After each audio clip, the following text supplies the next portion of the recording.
Guys, I have such an exciting video today. You ready? You ready? Look what we have.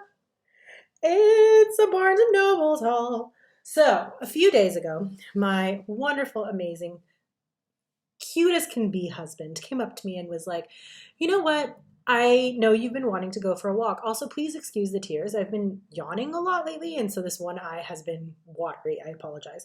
But he came up to me and he was like, I know how much you enjoy your walks. And I was like, yes, I love my evening walks. It's just a part of my routine. Um, and so he was like, I'd be down to walk with you today. I was like, all right, sounds great. Let's do it. And he was like, and if you want to, I suppose we can go to Barnes& and Noble's. I mean, what? My husband hates it when I go to Barnes& and Noble's. I mean, hates it. The sheer amount of money I can spend in one trip is honestly kind of scary. But this time it was super exciting because my husband was like, we can go. And on top of that, I had a bunch of gift cards that I had saved up. So I had about $140 between gift cards and credits. So I was super, super excited. You see what I mean about the yawns. I'm so sorry, guys. Any hoodles. Point being, we walk into Barnes& and Noble's and it was like Candyland for me, of course. And I saw a bunch of books and I was like, I must have these in my life. And so without further ado, let's unhaul together. So here we go. Some of these books might actually look familiar because I do think they were on some of my April TBRs. So this is being filmed and posted after that video. But I just wanted to actually have a moment to just sit down and geek about these books. So here we go.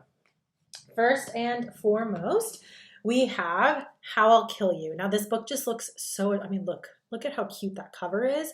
The little chocolates with the skulls and just the vibes, the nails. I mean, the blood dripping down the nail. Like, I mean, just so cute. So basically the concept of this book is that this main character, Miss Sissy, has a family where all of her sisters are serial killers. Da, da, da.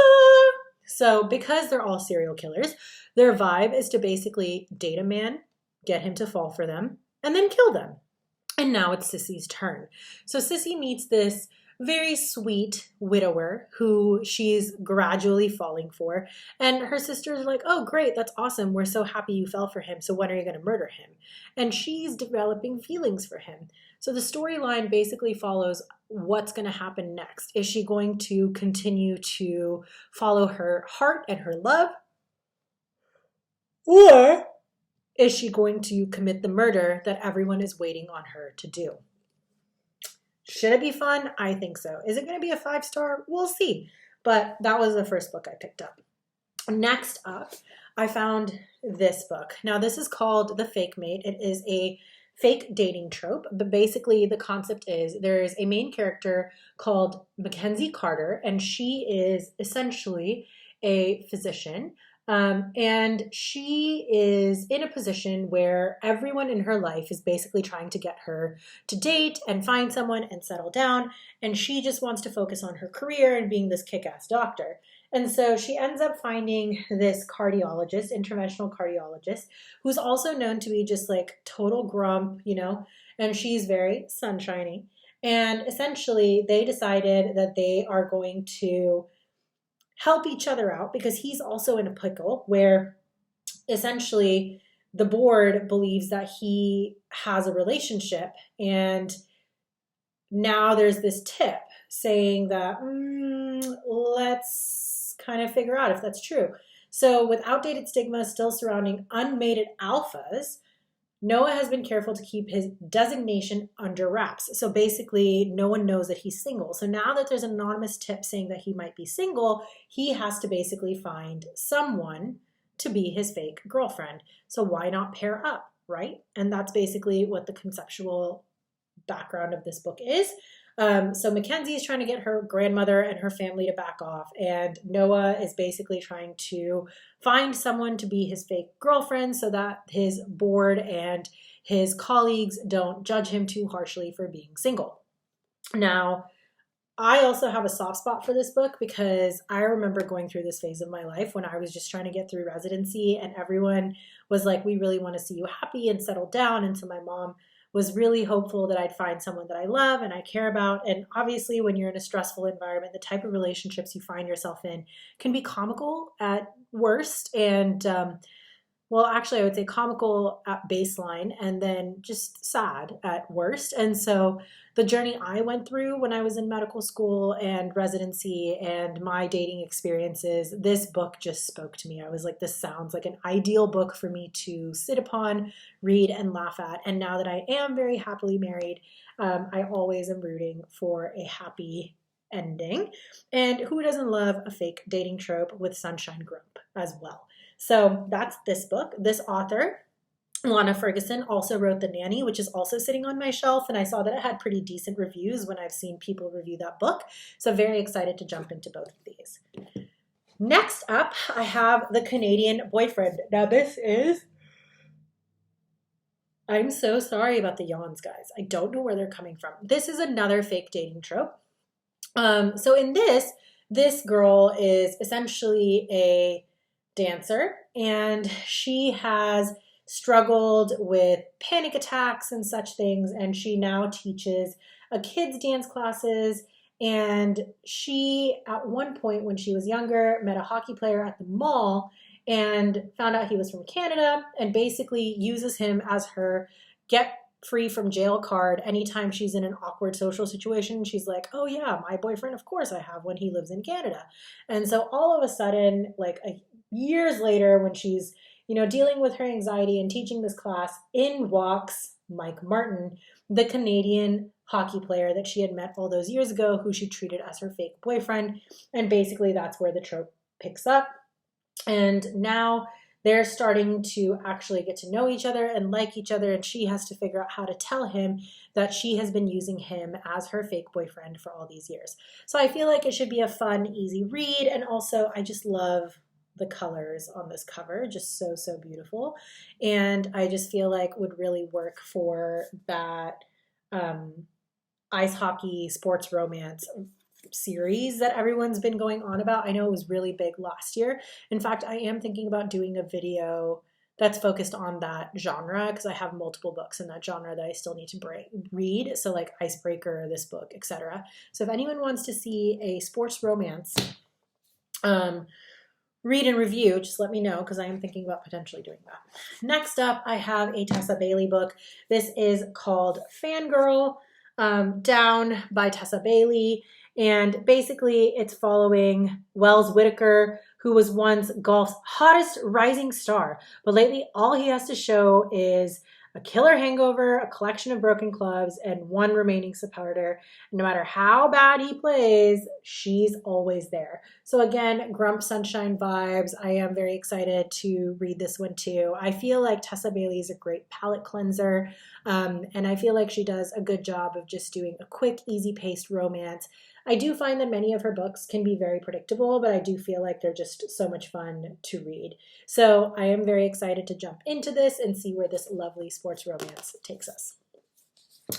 Continuing on the Tessa Bailey ride, I also bought Fix Her Up by Tessa Bailey. And this is basically following Georgette Castle's family, who runs the best home renovation business in town. But she picked balloons instead of blueprints, and no one has taken her seriously since. So she's just upset about the fact that she likes to plan children's parties and people make fun of her for it. And essentially she's like, I'm going to reframe my business. So she's all about restarting her life.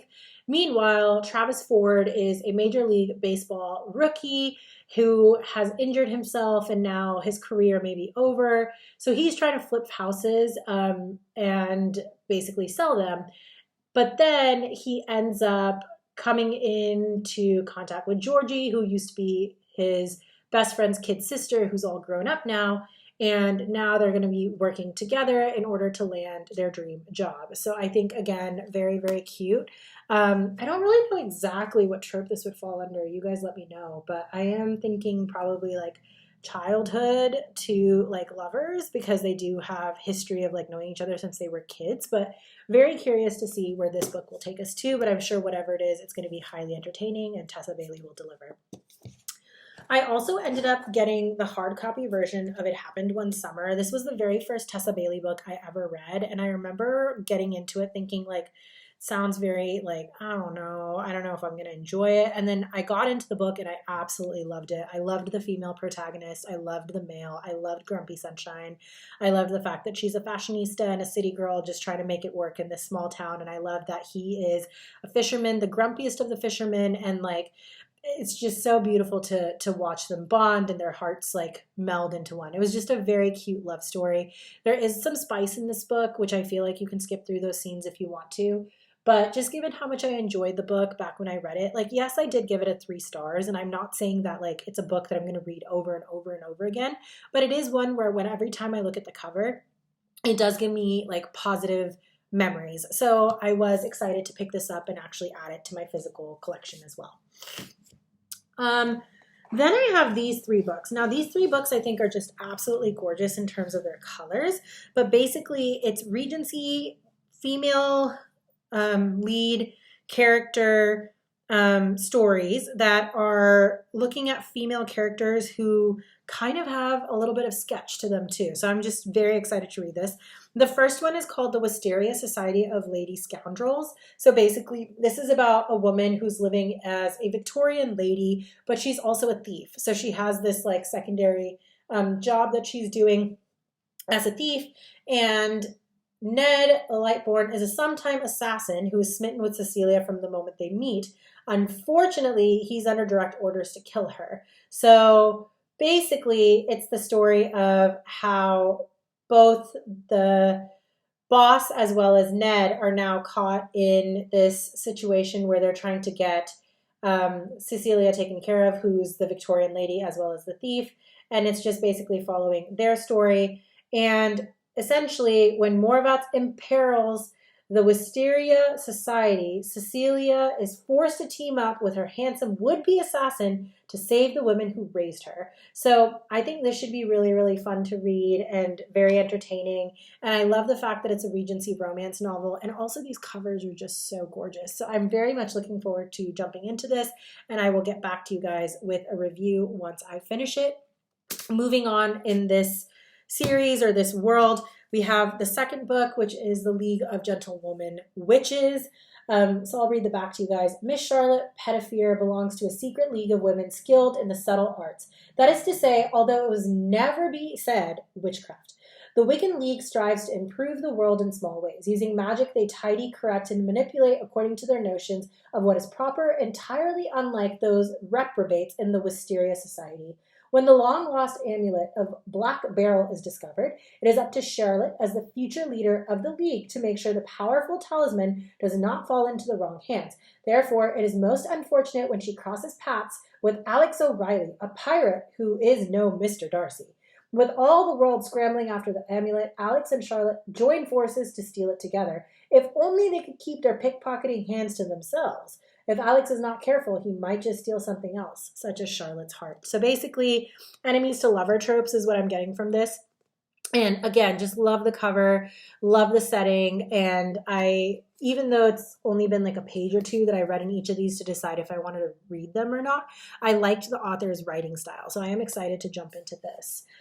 Next up, I have The Secret Service of Tea and Treason. This is probably my favorite cover out of all of the books. I just love the purple, the lavender, and I also love the fact that they have their weapons at attention while she's in her maid costume. Also, I have a soft spot for anything that involves tea because I used to have a high tea company myself. My best friend and I used to have one together, and so I just have a soft spot for anything high tea related. So super, super excited to read this one as well. And this one is 2 rival spies must brave pirates, witches, and fake matrimony to save the queen. So fake dating, fake marriage trope, and essentially working together on an undercover assignment. And they're just going through a series of crazy situations. Just sounds like so much fun. Like all of these books' plot lines just sound so entertaining and interesting to me. And I love the fact that it's like set in this Regency time frame. So that was essentially my haul from Barnes & Nobles. I hope you guys enjoyed this. I look very much forward to getting back to you guys on final verdicts on all of these books. And I'm so glad you guys could join me as I went down this path of essentially crazy book buying. I think altogether we bought 1, 2, 3, 4, 5, 6, 7, 8, 9 books this haul. So yeah, I did a number, but here we go. Yee, I'm so excited.